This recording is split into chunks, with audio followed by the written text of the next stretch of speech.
Hi, praise God.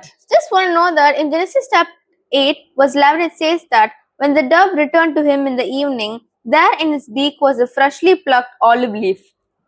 Olive லீஃப்ன்றது Noah பீரியட்ல எதை குறிக்குதுன்னா, நோவா பீரியட்ல தான் அந்த ஃப்ளட் வந்து எல்லாமே அழிச்சிட்டு போயிடுச்சுல. அப்புறம் எங்க இருந்து அந்த டவ் வந்து அந்த லீஃப் ஆலிவ் லீஃபை கொண்டு வர முடியும்? அந்த ஒலிவ மரத்துல இருந்து துளிர் விட்டதுனால தான் எடுத்துறாங்க. இப்ப அந்த ஒலிவ மரத்தை பத்தி கொஞ்சம் விஷயங்களை புரிஞ்சுக்கலாம். ஒலிவ மரம் எதை குறிக்குதுன்னா, இஸ்ரேல் மக்களை பத்தி அது குறிக்குது. It talks about the Christian பிலீவர்ஸை பத்தி அது குறிக்குது. அந்த மரத்துக்குடைய தன்மை எப்படின்னா, அது இப்ப ரொம்ப ஆழமா டீப்பா வளரும். அதோடைய ரூட்ஸ் வந்து it will spread like anything. அது வெயிலுனாலும் சரி, மழைனாலும் சரி, even if the land is not fertile, எல்லா இடத்துலயும் இந்த ஒலிவ மரம் வளரும். அது எவ்வளவுதான் வெட்டினாலும் அது வளர்ந்துகிட்டே இருக்கும். இன்ஃபேக்ட் ஒரு பிரான்ச்சை வெட்டி போட்டால் அங்கிருந்து வளரும்.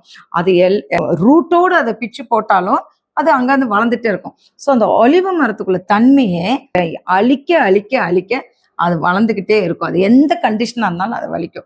அதே போலதான் ஆண்டவர் நம்மளை வந்து கிறிஸ்தவ மக்களை வந்து எவ்வளவுதான் அவங்கள வெட்ட பார்த்தாலும், அவங்கள எவ்வளவுதான் நொறுக்க பார்த்தாலும் அவங்க வளர்ந்துக்கிட்டே இருப்பாங்க.